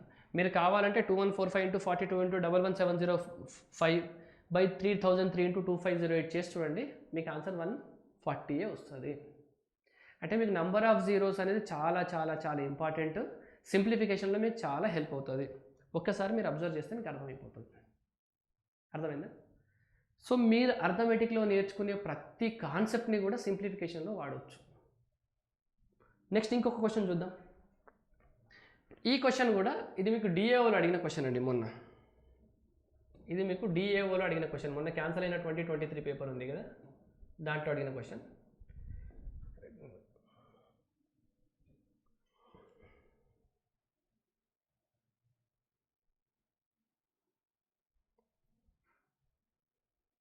ఇప్పుడు ఈ క్వశ్చన్ చూడండి ఒకసారి. ఈ క్వశ్చన్ని మీరు సాల్వ్ చేయడానికి ట్రై చేయండి ఒకసారి, ఏమొస్తుందో. ల్యాబొరేటరీలో బ్యాక్టీరియా మీద ఎక్స్పెరిమెంట్ జరుగుతుంటే ఏం జరిగిందంట, 10% ఫస్ట్ పెరిగింది. 10% ఫస్ట్ పెరిగింది. ఫస్ట్ 10% పెరిగింది. నెక్స్ట్ ఏం జరిగింది, 8% తగ్గింది. దాని తర్వాత 12% పెరిగింది. క్వశ్చన్ ఏమన్నారు, ఇనీషియల్గా 131.25.000 ఉంటే 3 hours తర్వాత ఎంత ఉంది? సరే, ఇనీషియల్గా ఎంత ఉంది నాకు, 131.25.000 ఉందంతేనా. ఫస్ట్ అవర్లో నాకు ఏం జరిగింది చెప్పండి. ఫస్ట్ అవర్లో నాకు 10% పెరిగింది. మీకు పర్సెంటేజ్ టు ఫ్రాక్షన్ కన్వర్షన్ చాలా స్పీడ్గా రావాలి. 10% పెరగడం అంటే వాల్యూ 110% కావడం అంటే 11/10. ఇది 1 hour తర్వాత జరిగింది. నెక్స్ట్ మినిట్లో ఏం జరిగింది, 8% తగ్గింది. 4% అంటే ఎంత మీకు, 1/25. 8% అంటే ఎంత, 8 అంటే 2 4s కదా, తగ్గింది అంటే 23/25 అయింది అన్నట్టు అంతే. మీకు ఇంకా ఈజీగా అర్థం కావాలంటే 8% తగ్గిందంటే 92% అవ్వడం. 92% అంటే ఎంత, 23/25, 92/100. 4% అంటే మీకు 1/25. 8% అంటే 2/25. 2 తగ్గింది 25లో, 23/25. నెక్స్ట్ మినిట్ ఏం జరిగింది, 12% పెరిగింది. అంటే మీకు 1% అంటే 1/25 కదా, 12% అంటే ఎంత, 3/25. 25కి 3 యాడ్ అవుతుంది పెరిగింది కాబట్టి, 28/25. ఇప్పుడు ఇది సాల్వ్ చేయండి మొత్తం. ఇది మీకు సాల్వ్ చేస్తే మీకు ఆన్సర్ వస్తుంది. నేను ఇక ఆన్సర్ రాదని చెప్పట్లేదు, బట్ మీకు మీ కాంపిటీటర్ కన్నా మీరు ఒక 10 సెకండ్లు 20 సెకండ్లు మీరు ఎట్లా సేవ్ చేసుకోగలుగుతారు చూడండి. ఇక్కడ ఒక 0తో ఇక్కడ ఒక 0 క్యాన్సిల్ చేస్తున్నాను. 0 క్యాన్సిల్ అయిపోయిందా. ఇప్పుడు నాకు మొత్తానికి ఏం కావాలి, ఇక్కడ కే అనే ఒక ఆన్సర్ ఉంటే కే వాల్యూ ఎంత కావాలి, అంతే కదా. వీటిని సాల్వ్ చేస్తే కే వాల్యూ వస్తుంది. ఆ కే వాల్యూ మీకు 4 ఆప్షన్లలో ఏదో ఒకటి ఉంది, అంతే కదా. ఇప్పుడు నేను ఈ మొత్తాన్ని ఇమాజిన్ చేసుకోండి, 13,125,000 into 11 into 23 into 28 equal to K into 25 into 25 అంటే 625 అని రాసుకోవచ్చు కదా. ఇప్పుడు నాకు కే వాల్యూ ఎంత అవుతే ఈ ప్రోడక్ట్ ఈక్వల్ టు ఈ ప్రోడక్ట్ అవ్వాలి. ఇటు సైడ్ నాకు 2 zeros ఉన్నాయి కదా, 2 zeros ఉన్నాయి. ఒక నిమిషం అండి. ఇటు సైడ్ నాకు 2 zeros ఉంది. మీరు అబ్జర్వ్ చేస్తే ఈ 2 zeros నేను కొంచెం 2 zeros ఉందని నాకు అర్థమైంది కాబట్టి లైట్ తీసుకుంటున్నాను. ఇది నాకు లాస్ట్లో 125 ఉందా. 125 ఎప్పుడు కూడా మీకు ఏదైనా నెంబర్కి లాస్ట్లో 125 ఉంటే అది 125 మల్టిపుల్ అండి. 125 మల్టిపుల్స్లో ఎప్పుడు కూడా 125, 250, 375, 500, 625, 750, 875, లాస్ట్ 000. ఇది నాకు ఒక 125 మల్టిపులా. ఓకే, ఇది నాకు ఒక 4 మల్టిపులా, 4 into 7. అంటే ఈ 2 zeros పాటు ఇక్కడున్న 2 5లు ఇక్కడున్న 2 2లతోటి 5 into 2, 5 into 2. అంటే ఇటు సైడ్ ప్రోడక్ట్లో నాకు మొత్తం ఎంత వస్తుంది లాస్ట్కి అంటే 4 సున్నాలు వస్తాయి. దీన్ని మీరు ప్రొడక్ట్ చేసినప్పుడు మీకు 4 సున్నాలు వస్తాయని మీకు అర్థం కావాలి. అర్థమవుతే ఇప్పుడు నాకు కే వాల్యూ ఎంత కావాలి, 4 సున్నాలు రావాలి, అంతే కదా. ఇప్పుడు మీరు ఒక్కసారి ఆప్షన్ చూడండి. ఇప్పుడు నాకు ఇది ఆప్షన్ ఆన్సరే కాదు, ఎందుకు కాదు తెలుసా. 2 zeros వస్తాయి, 625 ఇంటూ ఈ వాల్యూ చేస్తే మీకు లాస్ట్కి 500 వస్తుంది అంతే, ఇంకేం జీరోస్ రావు, అయిపోయింది. ఇది కూడా మీ ఆన్సర్ కాదు. 2 zeros వస్తాయి, అక్కడ 5 into 5, ఇక్కడ లాస్ట్ 25, 500 వస్తుంది. ఇది కూడా మీ ఆన్సర్ కాదు. అంటే మీ ఆన్సర్ అయితే ఇది కావాలి లేదా ఇది కావాలి, అంటే ఈ రెండిట్లో ఏదో ఒకటి మీ ఆన్సర్ కావాలి, అంతే కదా. ఇప్పుడు నాకు కే వాల్యూ ఏదైతే నాకు లాస్ట్లో 4 zeros వస్తాయో చూడండి. కే వాల్యూ అనేది ఏ వాల్యూ అయితే నాకు లాస్ట్లో 4 zeros వస్తుంది. ఈ రెండిట్లో ఏదో ఒక వాల్యూ కావాలి. ఇక్కడ ఆల్రెడీ 2 zeros ఉన్నాయా, 2 zeros ఉంది. కేలో ఆల్రెడీ మీకు ఇక్కడ 2 zeros ఉన్నాయి, ఇక్కడ 2 0 ఉంది, ఇక్కడ 2 0 ఉంది. ఇంకా 2 zeros రావాలంటే మీకు ఇక్కడ 5 ఎన్ని ఉన్నాయి, 4 5s ఉన్నాయి, 5 to the power of 4 కదా 625 అంటే. కే వాల్యూలో మీకు 4 ఎంత ఉండాలి అంటే 2 square ఉండాలి ఖచ్చితంగా.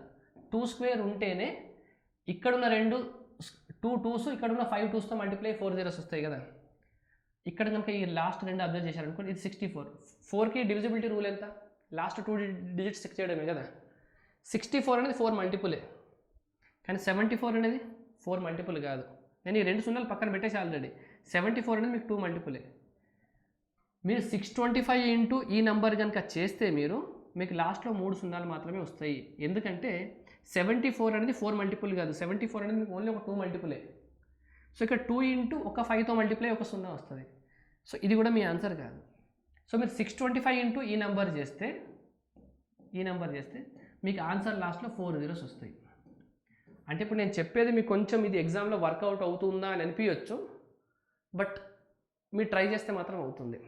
అంటే మీరు క్వశ్చన్స్ ప్రాక్టీస్ చేస్తున్నప్పుడు ఎప్పుడు కూడా మీకు ఏదైనా క్వశ్చన్లో సింప్లిఫికేషన్ వచ్చి ఈ క్వశ్చన్ నాకు మోర్ దెన్ 1 minute తీసుకుంటుంది అని అర్థమైనప్పుడు మీరు ఆ క్వశ్చన్కి ఆల్టర్నేటివ్ ఖచ్చితంగా వెతకాలి, తప్పదు. మీరు ఏ క్వశ్చన్ అనేది చేయండి, ఇది కాన్సెప్ట్ చాలా చిన్న కాన్సెప్ట్, దీంట్లో కాన్సెప్ట్లో ఏం లేదు. బట్ మీరు దీన్ని క్యాన్సల్ చేసి ఇంటూ 23 చేసి ఇంటూ 28 చేసి ఇంటూ 11 చేసి నాకు ఆన్సర్ పెట్టాలి అని అన్నప్పుడు నా క్వశ్చన్ నాకు మోర్ దెన్ 1 minute దాటిపోతుందంటే మీరు డెఫినెట్లీ ఆల్టర్నేట్ మెథడ్ కోసం థింక్ చేయాలి. నేను దీన్ని సింప్లిఫై ఇంకా ఏ రకంగా చేయగలుగుతాను అనేది. నెక్స్ట్ క్వశ్చన్ చూద్దాం ఒకసారి. రైట్, ఇది మీకు ఏపీఎస్ఐ మెయిన్స్లో అడిగిన మెన్సురేషన్ క్వశ్చన్. చాలా మంచి క్వశ్చన్, అంటే చాలా కాన్సెప్ట్ కావాలి ఈ క్వశ్చన్కి. ఈ క్వశ్చన్ మీకు సబ్జెక్ట్ లేకుండా అయితే రాదు. బట్ మీరు ఒకసారి చూడండి, మీరు ఒకసారి అబ్జర్వ్ చేస్తే మీరు ఆప్షన్ని ఈజీగా ఎలిమినేట్ చేయగలుగుతారు. ఇక్కడ ఒక స్క్వేర్ ఉంది, స్క్వేర్కి సైడ్ మీకు 8 centimeters అన్నారండి. ఆ స్క్వేర్లో మీకు ఇలా కొన్ని సర్కిల్స్ ఉన్నాయి. ఆ సర్కిల్ యొక్క రేడియస్ ఎంత అని మీకు అడిగింది. చూడండి, నాకు స్క్వేర్కి కనుక సైడ్ 8 centimeters అయినప్పుడు నాకు డయామీటర్ ఎంత అవుతుంది, ఇక్కడ నుండి ఇక్కడికి ఈ వాల్యూ 8√2 అవుతుందా, 8√2 అవుతుంది. స్క్వేర్కి సైడ్ 8 centimeters అయినప్పుడు డయామీటర్ 8√2 అవుతుంది. మీకు కనుక్కోమనేది చిన్న సర్కిల్ యొక్క రేడియస్ కదా, చిన్న సర్కిల్ రేడియస్. చూడండి, ఇక్కడ నుండి నాకు ఇక్కడికే 8√2 కదా. నాకు చిన్న సర్కిల్ రేడియస్ అంటే ఇక్కడ నుండి ఇక్కడికి ఇంతవరకే, ఈ పార్ట్ మాత్రమే, అంతే కదా. సో ఇలాంటివి ఎన్ని పార్ట్స్ ఉంటాయి, ఇక్కడ ఒక రేడియస్, ఇక్కడ ఒక రేడియస్, 2 3 4 5 6 రేడియస్లు ఉంటాయి. అండ్ ఇక్కడ కొంత పార్ట్ ఉంటుంది, అంతే కదా. అంటే మీకు 8√2/6 చేశారనుకోండి, 8√2 వాల్యూ ఎంత, √2 అంటే మీకు 1.4 అనుకోండి. 14 × 8 అంటే 112 అంటే 11.2 అప్రాక్సిమేట్గా తీసుకుంటున్నాను. 11.2/6 కన్నా కూడా మీ ఆన్సర్ తక్కువ ఉండాలి. అంటే ఇక్కడ నుండి ఇక్కడికే మీకు 11.2, దాంట్లో మీకు 6 రేడియస్లు వస్తున్నాయి. అండ్ ఈ ప్లేస్ ఇంకా మిగిలిపోతుంది. సో పోనీ ఈ ప్లేస్ మిగిలట్లేదు అనుకున్నా కూడా 11.2ని మీరు 6 ఈక్వల్గా పార్ట్స్గా చేసినా కూడా మీకు రేడియస్ వాల్యూ వస్తుంది, అంతే కదా. అండ్ అంతకన్నా తక్కువ వస్తుంది, ఎందుకంటే ఈ ప్లేస్ వదిలేస్తున్నారు కాబట్టి మీరు. అంటే మీ ఆన్సర్ <2 కావాలి కదా, ఇంకా రఫ్గా తీసుకుంటున్నాను. ఇప్పుడు 11.2 కాకుండా నేను దీన్ని 12 ఉంది అనుకుంటున్నాను. 12/6 అంటే ఎంత, 2. అంటే మీ ఆన్సర్ 2 కన్నా తక్కువ ఉండాలి. చూడండి, మీకు ఫస్ట్ ఆప్షన్ ఏముంది ఒకసారి చూడండి. ఫస్ట్ ఆప్షన్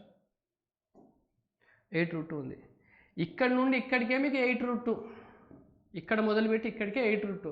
దాంట్లో ఇక్కడ నుండి ఇక్కడికి 8√2 ఎట్లా అవుతుంది అంటే మీ క్వశ్చన్కి ఏం తెలియకపోయినా కూడా ఇక్కడ నుండి ఇక్కడికి 8√2 అయినప్పుడు ఈ పార్ట్ 8√2 ఎట్లా అవుతుంది, ఆన్సర్ కానే కదా, ఎలిమినేట్ అయిపోయింది ఒకటి. అంటే మీకు క్వశ్చన్ని సాల్వ్ చేయడానికి కనుక 100% ప్రాబబిలిటీ ఉంటే 25% ప్రాబబిలిటీని రాంగ్ అయ్యే ప్రాబబిలిటీని ఎలిమినేట్ చేసినారు ఇప్పుడు. నెక్స్ట్ 8√2 అంటే ఎంత మనకి 11.2 అని అర్థమైందా. 11.2 - 2 అంటే ఎంత, సంథింగ్ దగ్గర 9కి వస్తుంది కదా. నాకు ఇంకా ఎగ్జాక్ట్లీ అవసరం లేదు, నా ఆన్సర్ 2 కన్నా తక్కువ ఉండాలి. ఇది 9కి దగ్గరలో ఉంది, ఆన్సర్ కాదు. ఈ ఆప్షన్ చూడండి, 4 × సంథింగ్ ఉంది. ఈ √2 + 1 నాకు అది ఏదుందో నాకు అవసరం లేదు, 4 × సంథింగ్ అవుతుంది. అంటే మీ ఆన్సర్ ఖచ్చితంగా 4 × సంథింగ్ అవుతుంది. అంటే 4 కన్నా గ్రేటర్ దేనా, నా ఆన్సర్ ఎంత 2 కన్నా తక్కువ, మిగిలింది నాకు ఒకటే ఆన్సర్. అంటే మీకు మ్యాథ్స్ పేపర్ సాల్వ్ చేస్తున్నప్పుడు 100 క్వశ్చన్లు ఇస్తే 70-80 క్వశ్చన్లు మనం అందరం సాల్వ్ చేస్తాం. మిగతా 10-12 క్వశ్చన్స్ ఉంటాయి చూసారా, ఆ 10-12 క్వశ్చన్లకి మీరు ఆన్సర్ సాల్వ్ చేసి ఇదే రైట్ ఆన్సర్ అని చెప్పాల్సిన పని లేదు.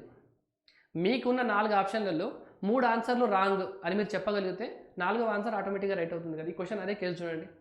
క్వశ్చన్ ఏదో ఇచ్చినారు, మీకు కాన్సెప్ట్ తెలియదు, మీరు రఫ్గా దీనికి మెన్సురేషన్ అవసరం లేదు, జస్ట్ స్క్వేర్ యొక్క డయాగనల్కి ఫార్ములా తెలుసు అంతే. 4 ఆప్షన్లలో నాకు 3 ఆప్షన్లు నావి కాదు అని చెప్పగలిగితే నాకు మిగిలిన ఒక ఆప్షన్ ఆన్సర్ కదా. ఐ హోప్ మీరు కొంచెం కనెక్ట్ అవుతున్నారు అనుకుంటా. ఇప్పుడు నెక్స్ట్ చూద్దాం, నెక్స్ట్ క్వశ్చన్ ఒకసారి. ఈ క్వశ్చన్ కూడా ఏపీఎస్ఐ మెయిన్స్లో అడిగిన క్వశ్చన్ అండి, 2018. 2 different discounts X% and Y% are allowed on 2 items having cost price and market price. Say having same cost price and market price.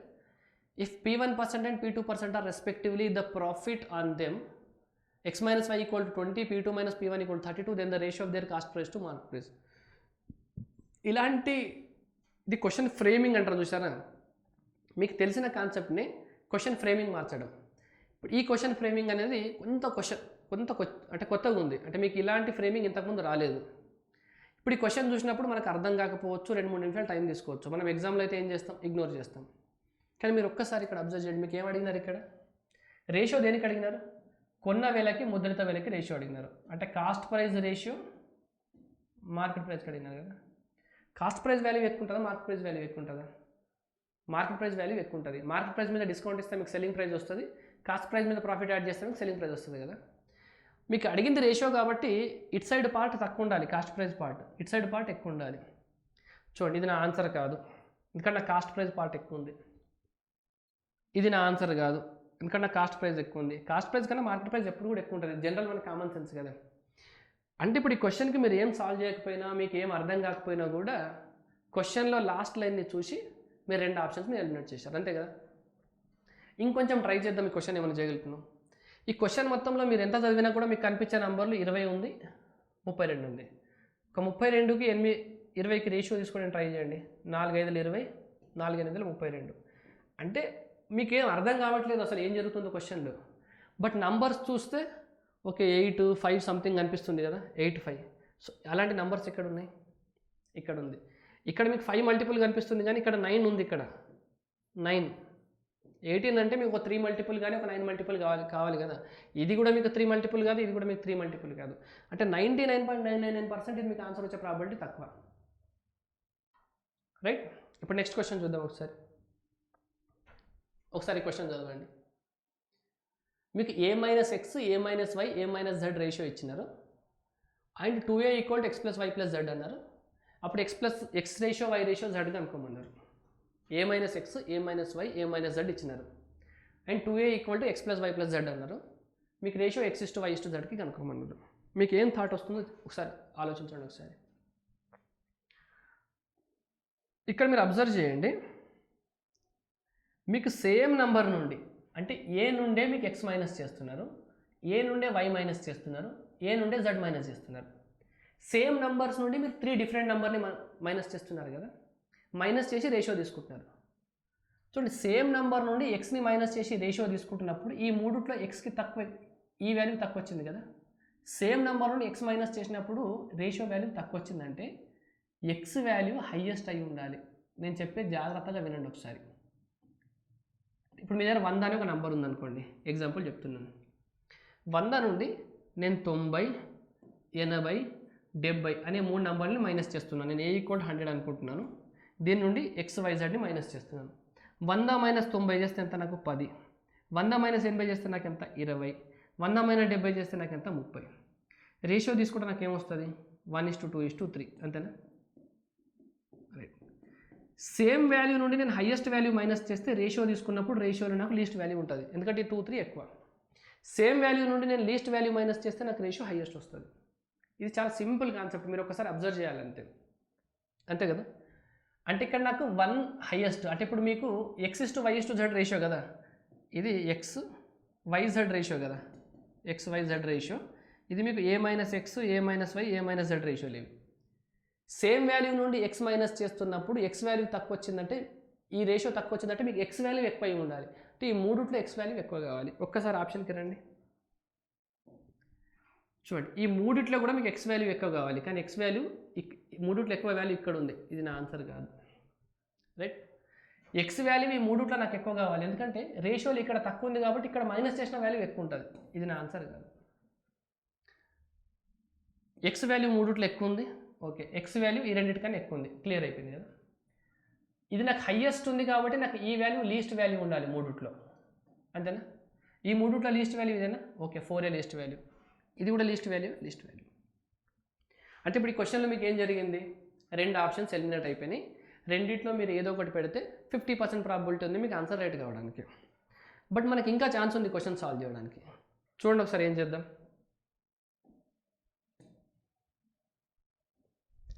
నాకు 2A = x + y + z అని తెలుసు కదా. సో 2A = నేను option ఇది right అనుకుంటున్నాను ప్రస్తుతానికి. x + y + z 11 + 5 16, 16 + 8 24. అప్పుడు నాకు x వాల్యూ ఎంత వస్తుంది? 12. అంతేనా? సరే, ఏ వాల్యూ 12 వచ్చిందా నాకు? ఏ వాల్యూ 12. అప్పుడు నేను a - x, a - y, a - z calculate చేయొచ్చా? 12 - x ఇది నాకు ఈ వాల్యూ నాకు x / y / z కదా. ఓకే, 12 - 11 1 రేషియో, 12 - 5 12 - 5 అంటే ఎంత మనకి? 7 రేషియో, 12 - 8 ఎంత? 4 రేషియో. మన క్వశ్చన్లో ఇచ్చింది అదే ఉంది కదా, 1:7:4. అంటే ఇప్పుడు నా ఆన్సర్ ఏం కావాలి? ఇది నా ఆన్సర్ కావాలి. అంటే మీరు అర్థమెటిక్ కానీ ప్యూర్ మ్యాథ్స్ కానీ చేస్తున్నప్పుడు క్వశ్చన్ని మనం స్కూల్లో చేసినట్టు ఇట్లా స్టెప్లు వేసుకుంటూ వచ్చి చేస్తే కుదరదు. అర్థమవుతుందా మీకు? ఇలాంటి అన్ని రకాల మెథడ్లు కావాలి. మీరు కనుక అబ్జర్వ్ చేస్తే నేను మీకు చాలా క్వశ్చన్ చెప్పే చూడండి. ఇప్పుడు ఇది మీకు అబ్జర్వేషన్ క్వశ్చన్, దీంట్లో మీకు మ్యాథ్స్ ఏం లేదు, నేను ఎక్కడ మీకు మ్యాథ్స్ వాడలేదు. ముందు క్వశ్చన్ రండి ఒకసారి. ఈ క్వశ్చన్కి ప్రాఫిట్ అండ్ లాస్ క్వశ్చనే, బట్ నేను ఆప్షన్ ఎలిమినేట్ చేస్తున్నాను ఎందుకంటే నాకు ఫస్ట్ టైం నాకు చూసినప్పుడు ఈ క్వశ్చన్ నాకు అర్థం కాలేదు. బట్ నేను ఆన్సర్ పెట్టాలి, నేను ఏం చేయాలి? ఏదో ఒకటి చేయాలి కానీ నేను ఆన్సర్ పెట్టాలి కదా. సో ఇలా కాస్ట్ ప్రైస్కి మార్క్ ప్రైస్కి రేషియో చూసుకున్నా, రేషియోని ఒకసారి ఎలా ఉండాలి నాకు అర్థమైంది, 2 ఆప్షన్లు కాదని అర్థమైంది. ఈ క్వశ్చన్కి రండి. ఈ క్వశ్చన్కి నాకు రేంజ్ బేస్డ్ క్వశ్చన్ ఇది, అంటే నా ఆన్సర్ ఇంతకన్నా తక్కువ ఉండాలని అర్థమైంది. ఇది రేంజ్ కదా నాకు. ఇప్పుడు ఇది 8√2 అవుతే 8√2/6 కన్నా నాకు ఆన్సర్ తక్కువ ఉండాలి. నా ఆన్సర్ వాల్యూ ఎలా ఉండాలి? 2 కన్నా తక్కువ ఉండాలి. అంటే ఇది రేంజ్ బేస్డ్ క్వశ్చన్. అంటే ఈ టైప్స్ అన్ని మనం ఏదో మన ఇంట్రెస్ట్ తోటి మనం ఇచ్చుకోవడమే తప్పితే, ఇది నెంబర్ ఆఫ్ జీరోస్ కాన్సెప్ట్ అనుకోండి, ఇది మీకు నెంబర్ ఆఫ్ జీరోస్ కాన్సెప్టే. ఇప్పుడు ఈ క్వశ్చన్ చూడండి. అంటే ఇక్కడ మనం క్వశ్చన్కి మనం పేరు పెట్టుకోవాలంటే ఏదైనా పెట్టవచ్చు. అంటే మన దగ్గర ఉన్న క్వశ్చన్లన్నింటినీ ఏదో ఒక కేటగిరీలో పడేస్తూ ఒక కాన్సెప్ట్ పేరు పెట్టవచ్చు. బట్ ఏ కాన్సెప్ట్ పేరు పెట్టినా కూడా మనకు అల్టిమేట్గా మనం ఏం కావాలి? లాస్ట్లో అటెంప్ట్ చేయాలి. మన టార్గెట్ అంతా ఇంతే అండి. మీరు ఎక్కడైనా కోచింగ్ తీసుకోండి, మీకు 70% మీరు అచీవ్ చేస్తారు. వాళ్ళకు 50% చెప్తారు, దాని తర్వాత మీరు ఒక 20% ప్రాక్టీస్ చేస్తారు. బట్ ఆ 70-80, 70-90 ఉంది చూసారా, ఆ ఎఫర్టే కావాలి. అది మీరు మాక్ టెస్ట్లో రాసి నేర్చుకుంటారా, మీ ఫ్రెండ్స్ని అడిగి నేర్చుకుంటారా, ఏ రకంగా చేస్తారా అనేది అది మీ ఓన్గా నేర్చుకుంటే తప్పితే రాదు. ఇలాంటి ఇప్పుడు మన ఛానల్లో పెడుతున్నట్టు ఇంకా మీకు వేరే ఛానల్లో కూడా దొరుకుతాయి ఇలాంటి ట్రిక్స్. అక్కడ నేర్చుకుంటారా, ఎక్కడొక దగ్గర నేర్చుకోండి, బట్ నేర్చుకోండి. రైట్? ఇప్పుడు మీకు ఇలాంటి ట్రిక్స్, ఇప్పుడు ఈ కాన్సెప్ట్స్ ఉన్నాయి కదా మొత్తం, ఈ కాన్సెప్ట్ మీద మొత్తం చెప్పాలంటే 1, 2, 3, 4, 5, 6 మొత్తం మీకు ఒక 20 క్లాసెస్ అవుతాయి. దగ్గర 20 క్లాసెస్. మీకు కనుక 20 క్లాసెస్ నేను చెప్పమంటే ఈచ్ కాన్సెప్ట్ వైజ్గా, అంటే నేను మీకు స్క్వేర్ రూట్ తీసుకుంటాను, స్క్వేర్ రూట్లో వచ్చిన అన్ని ప్రీవియస్ క్వశ్చన్స్ ఒక దగ్గర చేయిస్తాను, అంటే మీకు ఒక కాన్సెప్ట్ క్లియర్ అయిపోయింది. ఫ్రాక్షన్ కంపారిజన్ తీసుకుంటాను, ఫ్రాక్షన్ కంపారిజన్ మీద ఇప్పటివరకు ప్రీవియస్ అన్ని ఎగ్జామ్లు, CGL, రైల్వే, SSC, మన దగ్గర ఉన్న SI, కానిస్టేబుల్, DA అన్ని, ఈ కాన్సెప్ట్ మీద క్వశ్చన్స్ అన్ని ఒక దగ్గర చేయిస్తాను నేను. ఇలా మీకు కావాలంటే మీరు కామెంట్లో నాకు చెప్పండి. దగ్గర మీకు అవి 20 క్లాసెస్ అవుతాయి. మీరు 20 క్లాసెస్ రెగ్యులర్గా ఫాలో అవుతా అంటేనే నేను పెట్టే ఎఫర్ట్కి యూజ్ ఉంటుంది. అదర్వైజ్ మీరు ఫాలో అవ్వకుండా ఒక 100-200 మంది చూశారనుకోండి, నా ఎఫర్ట్ వేస్ట్ అవుతుంది. కాబట్టి మీరు నాకు కామెంట్లో చెప్పండి. అండ్ ఈ సిరీస్ కనుక స్టార్ట్ చేస్తే మీరు ఒక 20 డేస్ ఉంటుంది, 20 డేస్ మీరు రెగ్యులర్గా వినాలి. రైట్? ఈరోజుకి ఇంతే అండి. ఐ హోప్ మీకు ఈ సెషన్ యూజ్ అయింది అనుకుంటున్నాను. మీలాంటి మీ ఫ్రెండ్స్కి ఎవరైనా ఈ వీడియో షేర్ కాకపోయింటే వాళ్ళకి షేర్ చేయండి, ఎందుకంటే ఈ అవసరం అందరికీ ఉంటుంది కాబట్టి. అండ్ మీకు సబ్స్క్రైబ్ చేసుకోకపోయింటే మీ ఛానల్ని సబ్స్క్రైబ్ చేసుకోండి, ఎందుకంటే యూట్యూబ్ అనేది మనకు ఎలా ఉంటుందంటే సబ్స్క్రైబర్స్ కానీ మీ లైక్స్ని కానీ మీ షేర్స్ని బట్టి మనం రికమెండ్ చేస్తుంది. మంచి కంటెంట్ రికమెండ్ అవ్వాలంటే అది మీ చేతిలోనే ఉంటుంది. Thank you so much for watching this video. మనం నెక్స్ట్ వీడియోలో కలుద్దామండి.